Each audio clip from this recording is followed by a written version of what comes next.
ሰላም ተመልካቾቼ ዊንታና ነኝ ከአዲስ ኢንሳይት እንዴት ናችሁ? ዛሬ የምናወራው ስለ ወሲብ ጥቅሞች ነው። ብዙዎቻችን ስለ ወሲብ ስናስብ እርካታው ነው መጀመሪያ አእምሯችን ላይ የሚመጣው።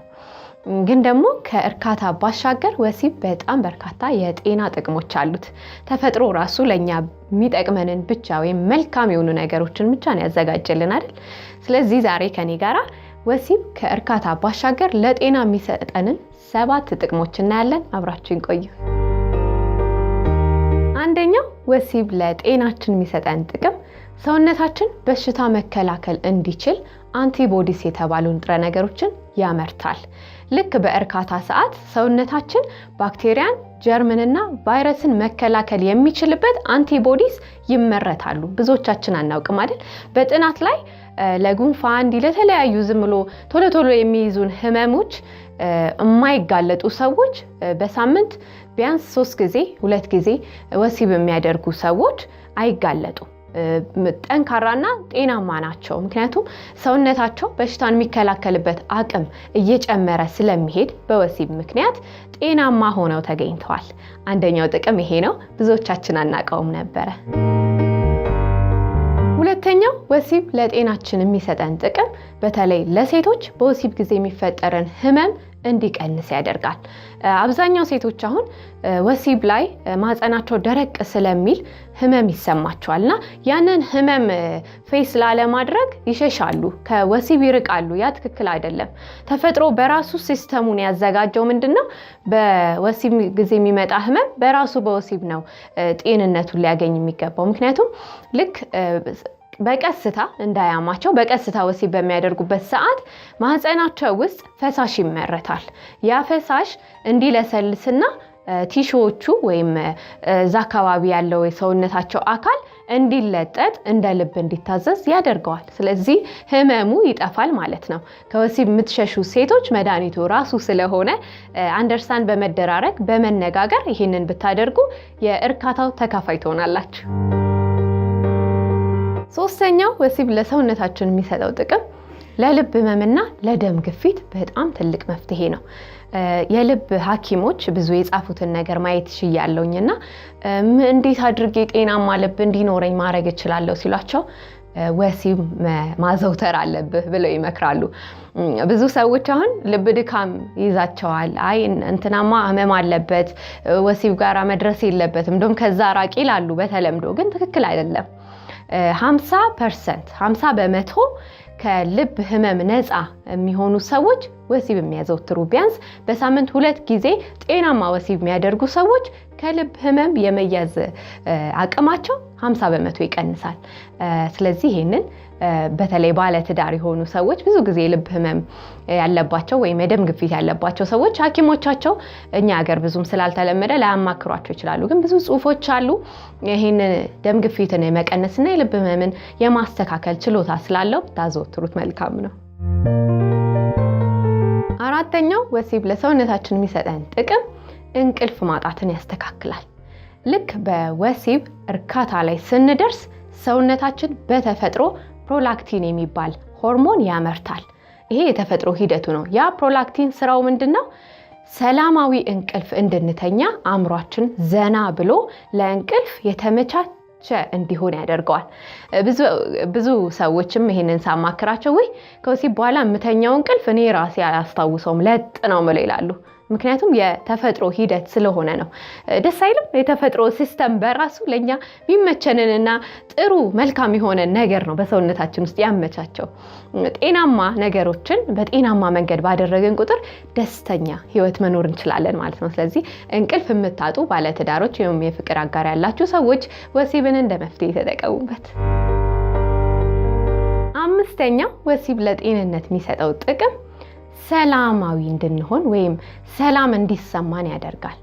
ሰዎች በስትረስ ምክንያት፣ በጭንቀት ምክንያት፣ በተለያየ ህመም ምክንያት ሆስፒታል ይሄዳሉ። ግን የሚገርማችሁ ነገር በአብዛኛው ጊዜ ሰዎች በህይወታቸውን የሚያጡበት ወይም ለድብርት፣ ለስትረስ፣ ለጭንቀት የሚዳረጉበት ምክንያት አለመፈለግ የሚለው ስሜት ነው። ብዙ ሳይካትሪስቶች ሊጽፉም ሊናገሩም የሚሞክሩት በተለያየ ቦታ ይሄንን ነው። ህመም አይደለም ሰዎችን እየገደላቸው ያለው አለመፈለግ ነው። የፍቅር አጋር ያለው ሰው ወይም የትዳር አጋር ያለው ሰው ደስተኛ የወሲብ ህይወት ያለው ሰው በጣም ጤናማ ህይወት ነው ያለው መኖር ይፈልጋል ምክንያቱም መወደዱን ያውቃል መፈለጉን ያውቃል መታቀፍ መሳም መወደድ ናፈቅሽኝ ናፈቀኝ መባል በራሱ በጣም ደስተኛ ህይወት እንዲኖረን ያደርጋል ስራ ቦታ ስንፈልግ ስራችን ጥሩ ስለምንሰራ ይሆናል የተለያየ እርዳታ የምንሰጥበት ቦታ ስንፈልግ ለዛ ሰርቪስ ነው የምንፈልገው የፍቅር አጋራችን ግን የሚፈልገን የእውነት ፍቅር ስላለው ነው ልዩነቱን አያችሁት በተለያየ ቦታ መፈለግ አይደለም ደስተኛ የሚያደርገን በፍቅር አጋር መፈለግ ግን ወሲብ ጋር ደግሞ በወሲብ በጣም ደስተኛ ጊዜ ማሳለፍ እኛ ሳናቀው ሰውነታችን ግን ጤናማ ሲስተም እንዲኖረው አእምሮአችን ብሩህ እንዲሆን ያደርገዋል ስለዚህ ብዙ ሰዎችን ባዶ የሚያስቀረው ወይም ህይወታቸው እንዲጠሉት የሚያደርገው ያለ መፈለግ ስሜት ነው ወሲብን የሚያዘወትሩ ሰዎች ደግሞ በመተቃቀፍ በመነካካት በወሲብ በሚያገኙት እርካታ መወደዳቸው መፈለጋቸውን ይረዳሉ ሰውነታቸው በራሱ ያንን አክሴፕት ሲያደርግ ጤናማ የሆነ አእምሮ ሲስተም ይኖራቸዋል ስድስተኛው ከወሲብ የምናገኘው የጤና ወይም የራሳችን ጥቅም ምንድነው አብሮነትን ወይም ግንኙነትን ያጠናክራል ብዙ ሰዎች ባልና ሚስት ስለሆኑ ቃል ኪዳን ስለገቡ ቀለበት ስላደረጉ ደስተኛ ህይወት የሚኖሩ ይመስላቸዋል ደስተኛ የሚያደርጋቸው ግን እርስ በርስ ያላቸው የወሲብ እርካታ ነው አመናችሁም አላመናችሁም ብዙ ሰዎች ወይም ባልና ሚስቶች ተኮራርፈው ወይ በመሃላቸው ርቀት ኖሮ የምታዩት ወሲብ ሲቀንሱ ነው ስታናገሯቸውም አረ አብረን ከተኛን ራስ ስንት ጊዜ ሆነን ይሏቸዋል ያ ርቀት ይፈጥራል መነጋገር መጣላት ግጭት ያለ ነው ማንም ሰው ላይ ይፈጠራል ግን የትዳር አጋር ወይም የፍቅር አጋር ሲኖረን ግጭቶችን በፍቅራችን መሃል ልናስገባቸው አይገባም ግጭቶች በራሳቸው ይፈታሉ እንጂ ከወሲብ ሊያርቁን አይገባም ፈጽሞ ስተቱ እሱ ነው የፍቅራችንን ሪቫን ወይም ያሰርነውን ቃል ኪዳን ፈተን አይደለም ምንጨቃጨቀው ወይም ምንጣላው የነገሮቻችንን ላይ ዲል የምናደርገው ያ ሪቫን መፈታት የለበትም እኛ እንደተሳሰርን እንደተፋቀርን ነገሮችን ማስተካከል እንችላለን ምክንያቱም ከመጎራረስ ከመተቃቀፍ ኦር ደግሞ ነገሮችን አብሮ ከማድረግ ልጆች ከማሳደግ ኃላፊነትን ከመወጣት ይህ ሁሉ አብሮነት ነው አይደለ ግን ከዚህ ሁሉ ፕራይቬት የሆነው ማንም ሰው ማይነካብን ለብቻችን ሁለታችን ብቻ ሆነን የምንደሰትበት ቦታ የወሲብ ቦታ ነው ስለዚህ በፍጹም ወሲብን ችላ ብለን ወይም አብረን ኢንጆይ ማድረግ ትተን ትዳራችን ወይም የፍቅር ግንኙነታችን ይስተካከላል ብሎ ማሰብ አይቻልም ይሄ የማይሆን ነገር ነው የፈለጋ አማካሪ ጋር ብትሄዱ ቤተሰብ ጋር ብትሄዱ ማንም ሰው መሃላችሁ ቢገባ መፍታት የማይችለው ፕሮብለም የወሲብ ፕሮብለም ነው ይሄንን ሰዎችም በፊት ለፊት አያወሩትም ሊመክሯችሁ ይችላሉ ልትታረቁ ትችላላችሁ አብራችሁ ልትቀጥሉ ትችላላችሁ ግን ስማርት ሆናችሁ ባለም ሚስትም የፍቅር አጋሮችም መመክራችሁ ብልጥ ሆናችሁ አብራችሁ ለመኖር ለመቀጠል የምትፈልጉ ከሆነ የወሲብ ህይወታችሁ ላይ ትኩረት ማድረግ አለባችሁ ከየትኛውም ነገር በላይ አብሮ ሊያኖራችሁ ሊያፋቅራችሁ ሊያስተዛዝናችሁ የሚችለው ነገር ወሲብ ብቻ ነው ሰውነታችን በራሱ ያዘጋጀው ሲስተም አለ በወሲብ ሰዓት ሌላ ጊዜ የማይሰማን የመተዛዘን የመተማመን እርስ በርስ የመተሳሰር ስሜት ውስጥ እንገባለን ይሄም አእምሮአችን የሚያመርታቸው ሆርሞኖች በወሲብ ሰዓት የሚፈጠሩት ሆርሞኖች ናቸው ያ ስሜት እንዲሰማን የሚያደርጉት ስለዚህ ከወሲብ ውጪ ያንን ስሜት እናምጣው ብንል አንችልም ምክንያቱም ውጫዊ ነገሮች ብዙ ይጫኑናል ወጪ አለ ኃላፊነት አለ የሚያጨቃጭቅ የሚያከራክር የሚያናድድ ብዙ ነገሮች አሉ በዛ ሁሉ ውስጥ ሆነን መተዛዘን ከባድ ነው ሰዎች ነን ነገሮች ይከብዱናል ኃላፊነቶች ያስጨንቁናል ያንን ሁሉ ግን ማምለጥና አብረን ማሸነፍ የምንችለው በወሲብ ጠንካራ ስንሆንና ደስታችንን መጀመሪያ ቅድሚያ ስንሰጥ ነው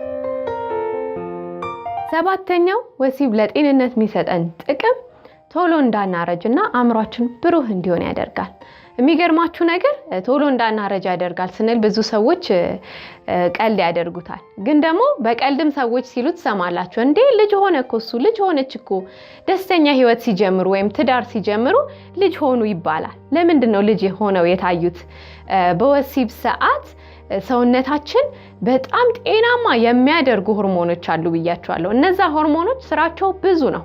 በቆዳችን ላይ በሰውነታችን ላይ በጣም ብዙ ስራ ይሰራሉ። አንድ ጥናት ተደርጎ ነበረ ባለትዳሮች ላይና 50 ባለትዳሮች ጥናት ተደረገላቸው።